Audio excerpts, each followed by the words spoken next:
It's one of the most important places on Earth. And most people barely know it exists. A narrow stretch of water. Easy to overlook on a map. But what if that small passage controls a significant share of the world's energy flow? This is the Strait of Hormuz. So why does it matter? Because a large portion of global oil exports passes through this single route every day. And that creates a critical dependency. If this passage is disrupted, what happens next? Energy markets react. Shipping routes are forced to change. Global prices can shift within hours. That's the implication. But it's not just about oil. This narrow corridor sits between regional powers, international trade routes, and long-standing geopolitical tensions. So the real question is not just where it is, but how stable it is.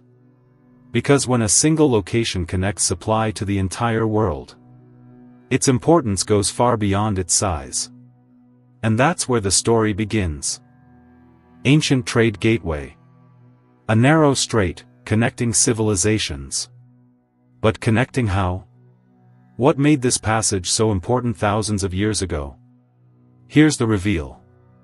The Strait of Hormuz acted as a funnel, linking the Persian Gulf to the wider Indian Ocean trade system. Here's the fact.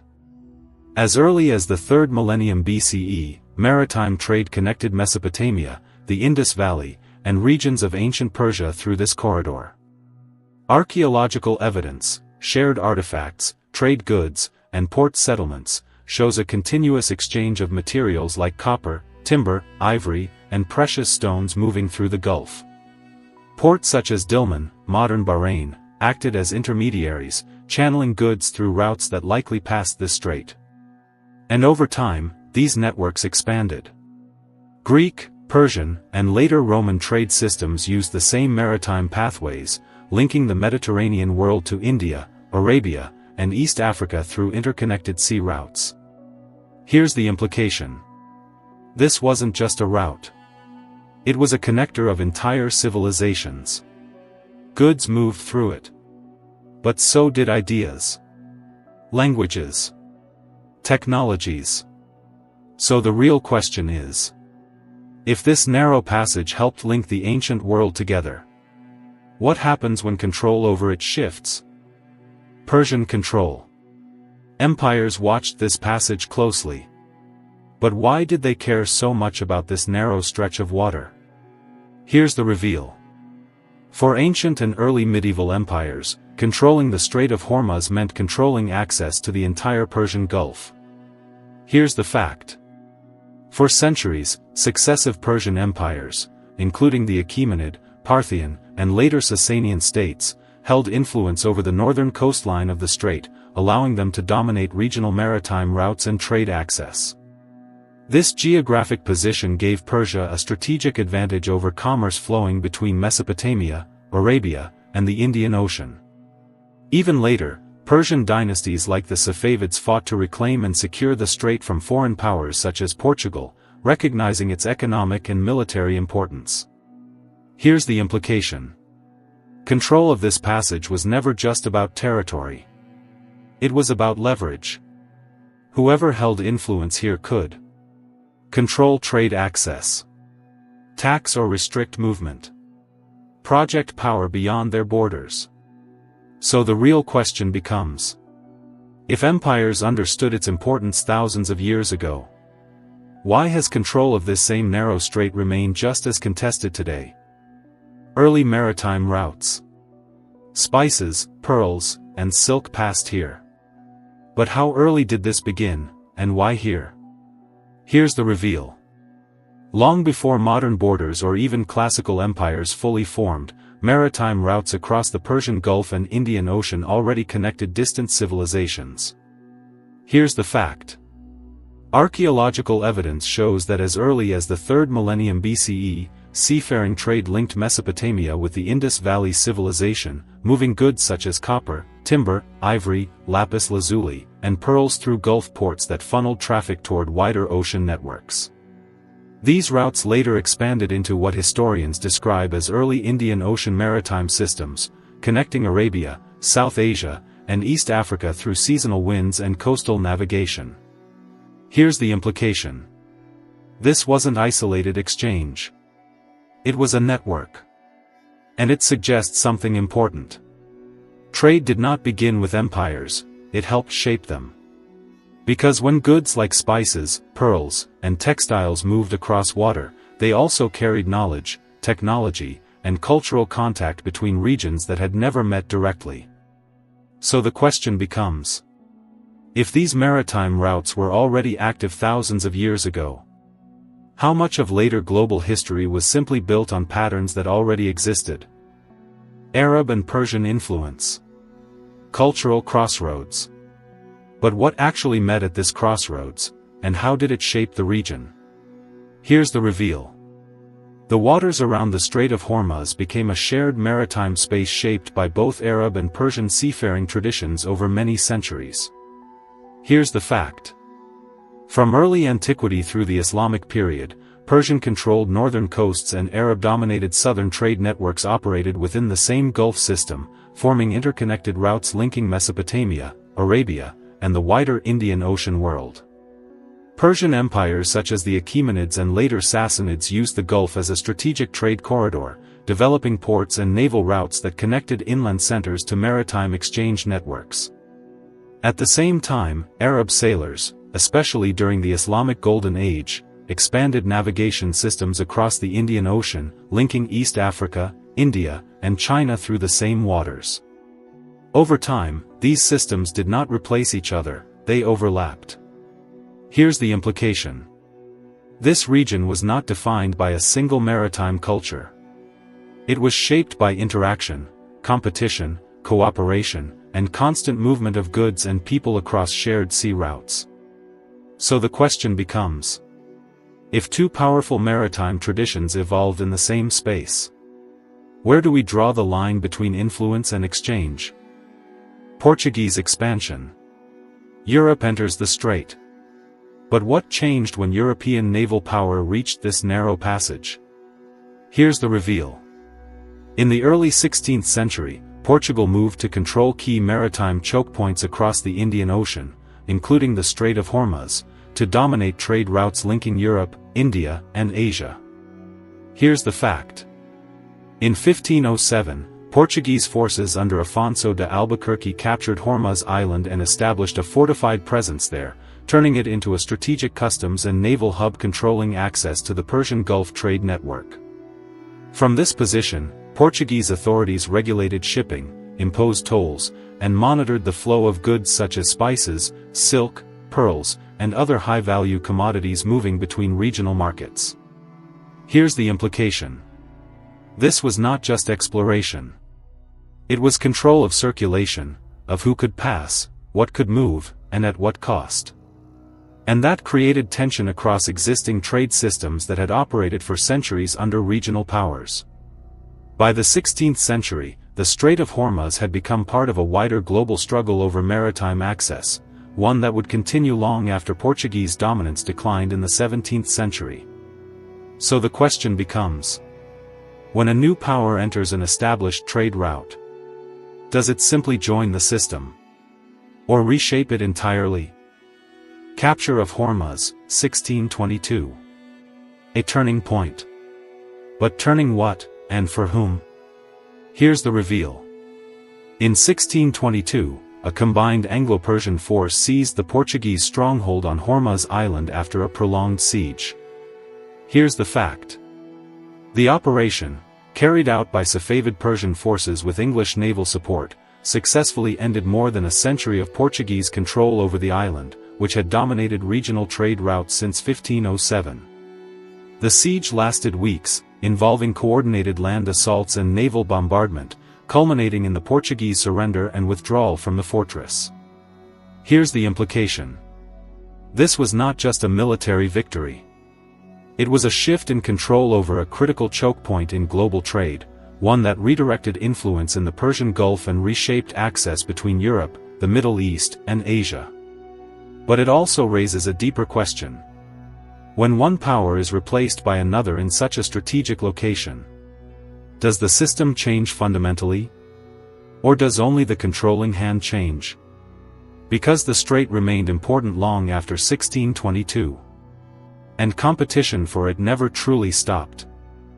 British strategic presence. Empire watches the water. But what made this narrow passage so strategically important to Britain? Here's the reveal. For the British Empire, the waters around the Strait of Hormuz were not just a trade route, they were a critical link in maintaining access to India. Here's the fact.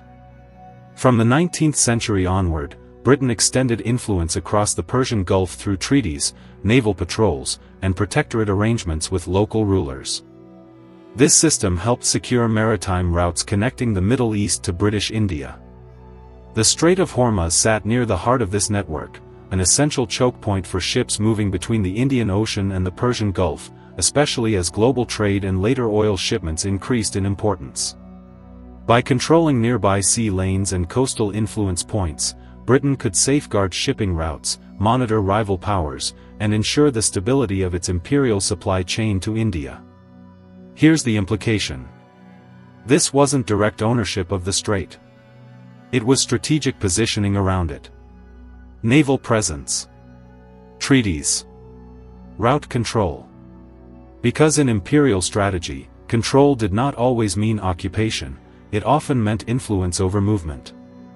So the question becomes: if Britain's priority was securing India through maritime control, how much of modern geopolitical importance in this region is a continuation of that same logic? Rise of oil importance. Everything changed with oil. But when did that shift actually begin, and why here? Here's the reveal. The Strait of Hormuz became strategically critical in the 20th century as global energy systems transitioned from coal-based industry to oil-driven economies. Here's the fact. Although the region had been a major trade corridor for thousands of years, its modern importance surged after large-scale oil discoveries in the Persian Gulf in the early 1900s and the rapid expansion of global petroleum demand. By the late 20th century and into the 21st, the strait had become one of the world's most important energy choke points, with roughly one-fifth of global oil consumption passing through it and no fully equivalent alternative route for most exporters. Here's the implication. This means the strait's importance is not just geographic, it is structural. When energy flows concentrate through a single narrow corridor, even small disruptions can ripple through global markets, affecting supply chains, prices, and economic stability far beyond the region itself. So the question becomes: if global energy systems depend on this passage today, what does that say about how interconnected and vulnerable that system has become? World's key oil choke point. A global pressure point. But how concentrated is the pressure, really? Here's the reveal. A significant share of the world's seaborne oil flows through a single narrow passage in the Persian Gulf. Here's the fact. Recent energy data shows that roughly one-fifth of global oil consumption, around 20%, passes through the Strait of Hormuz each day, making it one of the most critical energy choke points on Earth. This includes crude oil, condensates, and petroleum products exported from major producers such as Saudi Arabia, Iraq, Kuwait, the UAE, Qatar, and Iran. Here's the implication. This is not just a transit route, it is a dependency node. Because when such a large portion of global supply is funneled through one narrow corridor, even limited disruption can affect global prices. Shipping risk becomes a global economic factor. Alternative routes cannot fully replace the volume. And those constraints matter immediately, not theoretically. So the question becomes: if so much of the world's energy passes through a single point, how much stability does that system actually rely on? Narrow passage reality. Not as wide as you think. But how narrow is narrow when global systems depend on it? Here's the reveal. The Strait of Hormuz is wide on a map, but tightly controlled in practice through defined shipping corridors. Here's the fact. At its narrowest point, the strait spans roughly 20 to 30 miles, 32 to 48 kilometers, across. But commercial shipping does not use that full width. Instead, vessels are funneled into a traffic separation scheme consisting of 2 lanes, each about 2 miles, almost equals 3 km, wide, with a buffer zone in between. That means the main flow of global tanker traffic moves through a corridor only a few kilometers wide in each direction. Here's the implication. So even though the strait itself is not a thin channel, the usable pathway for safe navigation is extremely concentrated. That concentration creates a structural reality. If disruption occurs in those lanes, through conflict, blockage, or risk perception, it doesn't take a full closure of the waterway to affect global shipping. It only takes pressure on the corridor itself. And that leads to a sharper question. If most of the world's energy flows through a controlled path only a few kilometers wide, is the system defined more by geography or by vulnerability? Shared waters. 2 sides, 1 strait. But what defines the divide, and what connects it? Here's the reveal. The Strait of Hormuz is bordered primarily by Iran to the north and Oman, Musandam Peninsula, to the south, placing it at the meeting point of 2 different coastlines and 2 different spheres of influence. Here's the fact. Although the strait spans roughly 30 to 60 miles in total width, its navigable shipping lanes are concentrated into tightly managed corridors that pass between Iranian-controlled waters and Omani territory, governed under international maritime law. This means commercial vessels move through a space where geography and jurisdiction overlap, where no single side fully defines the flow, but both shape it. Here's the implication. This creates a built-in tension of structure, not necessarily conflict, 2 states sharing proximity to one of the world's most critical maritime choke points, where even routine passage depends on coordination, rules, and restraint. So the question becomes: if both sides border the same essential gateway, is it a boundary that separates them? Or a system that binds them together through constant interaction? Military presence. Always under watch. But who is doing the watching, and why so many eyes on one narrow passage? Here's the reveal. The Strait of Hormuz is one of the most heavily monitored maritime choke points in the world, with multiple naval forces operating in and around its waters. Here's the fact. The United States Navy's 5th Fleet, based in Bahrain, maintains continuous patrol operations in the region, often working alongside allied and partner navies to ensure freedom of navigation and protect commercial shipping routes. At the same time, regional forces, particularly Iranian naval and paramilitary units, operate on the northern side of the strait, regularly interacting with or shadowing commercial vessels and foreign warships. Additional multinational deployments, including European and other allied naval elements at various times, have been added or rotated in response to heightened tensions or incidents involving merchant shipping. Here's the implication. This is not a single security presence.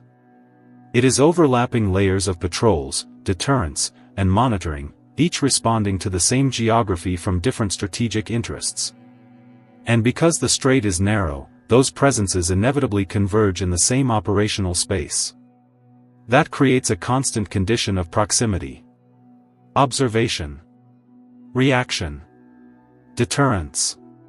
So the question becomes: if multiple naval forces are permanently operating in the same narrow corridor, is this presence stabilizing the system?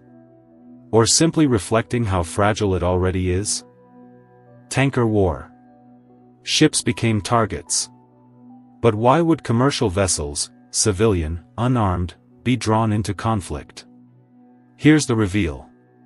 During the 1980s, the Iran-Iraq War expanded beyond land battles into the Persian Gulf, turning global shipping routes into active war zones. Here's the fact.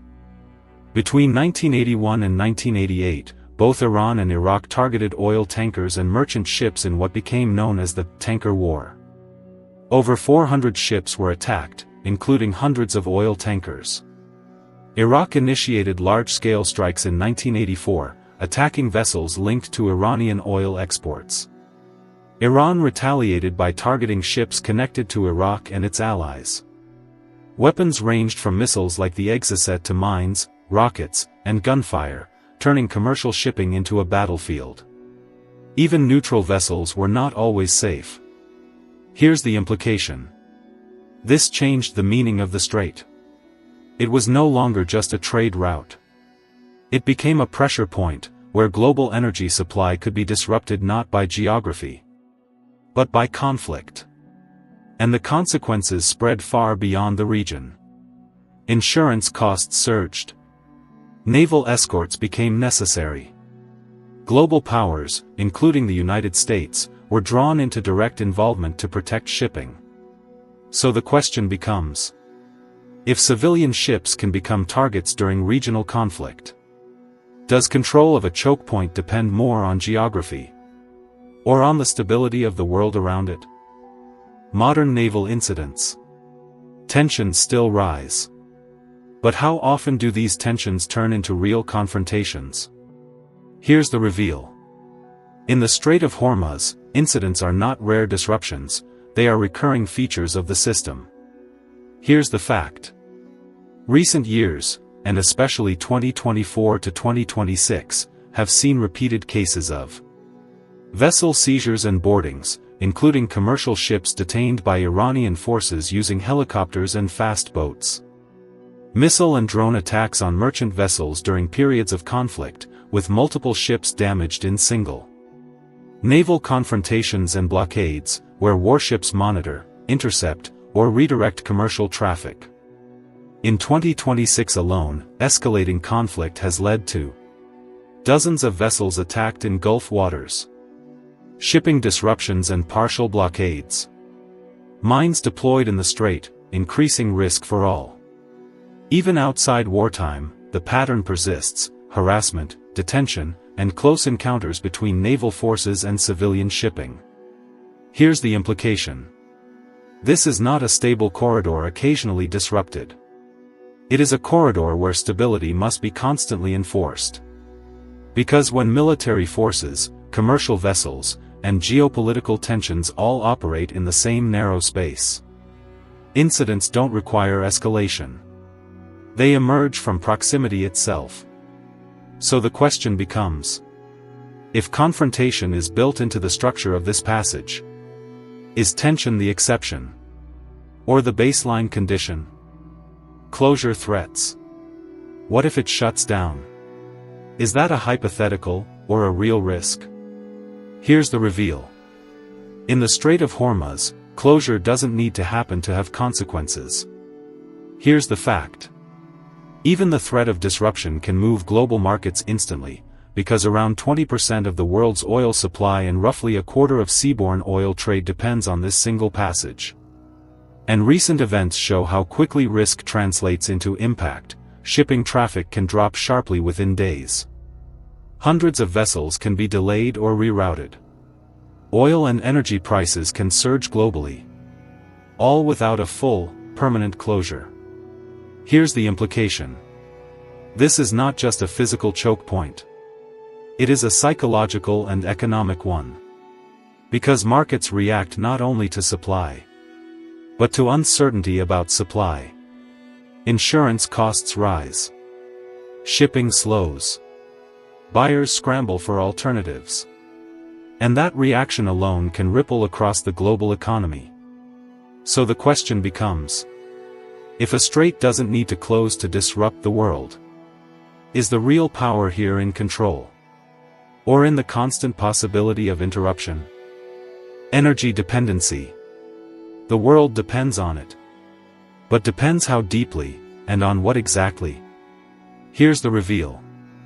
The Strait of Hormuz is not just an oil route. It is a dual energy corridor, moving both crude oil and liquefied natural gas, LNG, at global scale. Here's the fact. Around 20 million barrels of oil per day pass through the strait, roughly 20% of global oil consumption.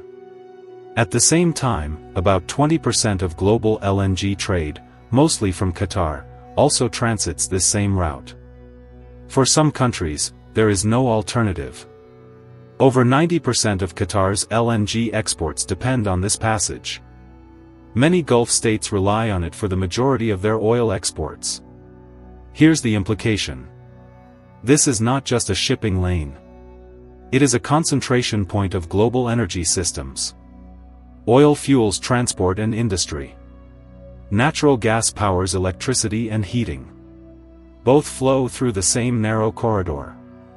And that creates a layered dependency. If disruption affects oil, fuel prices rise. If it affects LNG, electricity and heating markets react. Two different energy systems. One shared vulnerability.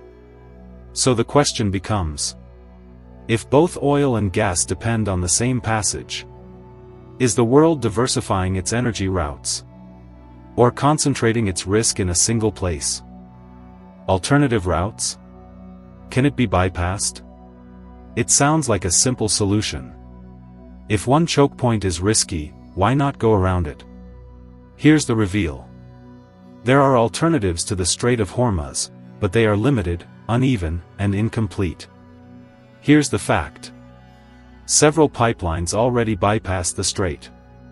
Saudi Arabia's East-West pipeline, Petroline, carries oil to the Red Sea. UAE's Habshan-Fujairah pipeline moves crude directly to the Gulf of Oman. Together, these routes can move around 3.5 to 6.5 million barrels per day, depending on conditions. But here's the scale problem. The strait normally carries 20 million barrels per day. Existing alternatives replace only 13 to 30% of that volume. And some energy flows, especially liquefied natural gas, LNG, have no viable pipeline alternative at all. Even when pipelines are expanded, they face limits. Infrastructure bottlenecks. Port capacity constraints. Political and security risks along land routes. Here's the implication. Yes, bypass routes exist. But they are not replacements. They are pressure valves. They can reduce disruption, but not absorb it. So the system remains fundamentally dependent on the strait. And that leads to the deeper question. If the world builds alternatives, but still relies on the original route, is it reducing risk? Or simply managing it? Piracy versus reality. Dangerous, but not like you think. When people hear piracy, they imagine hijackings and rogue attacks on open seas. But is that actually the main risk here? Here's the reveal. In the Strait of Hormuz, the dominant disruption isn't classic piracy, it's state-linked tension and geopolitical pressure. Here's the fact. Compared to global piracy hotspots like the Gulf of Guinea or parts of Southeast Asia, the Strait of Hormuz has historically seen relatively low levels of traditional piracy activity. Most reported incidents involve suspicious approaches, armed escort situations, or detentions tied to state actors rather than non-state pirate groups. In contrast, the region is far more defined by naval encounters between state forces, vessel seizures and sanctions enforcement actions, military escorts for commercial shipping, periodic escalation tied to regional conflicts. Here's the implication. So the real risk profile is different from the stereotype. It's not a lawless sea filled with pirates. It's a highly monitored corridor where political power, military presence, and commercial shipping all overlap in the same space. That changes everything. Because traditional piracy is unpredictable and isolated. But state-linked pressure is structured, strategic, and tied to broader geopolitical decisions. So the question becomes, if the main threat isn't piracy in the classic sense, but the system around the waterway itself, then what does danger actually mean in a place like this? Environmental risks. One accident, global impact. But how can a single incident scale into something far larger than its origin? Here's the reveal. The Strait of Hormuz sits inside a semi-enclosed marine environment where pollution spreads slowly and persists for long periods. Here's the fact. A major oil spill in this region would not stay localized. The Gulf's limited water circulation and high shipping density mean contaminants can spread across coastlines, affecting marine ecosystems, fisheries, and coastal infrastructure across multiple countries. Studies show that oil pollution in the Persian Gulf can damage coral reefs, mangroves, fish populations, turtles, seabirds, and marine mammals, with effects lasting for years or even decades. Recent environmental risk assessments also warn that ongoing conflict and dense tanker traffic significantly increase the likelihood of spills, fires, and cascading ecological damage. Even beyond direct ecological harm, there is a structural risk. Key infrastructure along the Gulf, such as desalination plants that supply drinking water to millions, can be disrupted by oil contamination. Here's the implication. This is not just an environmental issue in isolation. It becomes a systems-wide disruption risk, affecting food chains, water supply, coastal economies, and global energy stability at the same time. And because the strait is so heavily used, even smaller incidents or repeated minor spills add cumulative pressure over time. So the question becomes: if a single accident can cascade into ecological, economic, and infrastructural damage, is the real vulnerability the spill itself? Or the density of everything built around it? Future of the strait. Still central to global power. But will that remain true, or is that status already under pressure? Here's the reveal. Despite shifting energy strategies and regional diversification efforts, the Strait of Hormuz remains one of the most strategically important maritime corridors on Earth. Here's the fact.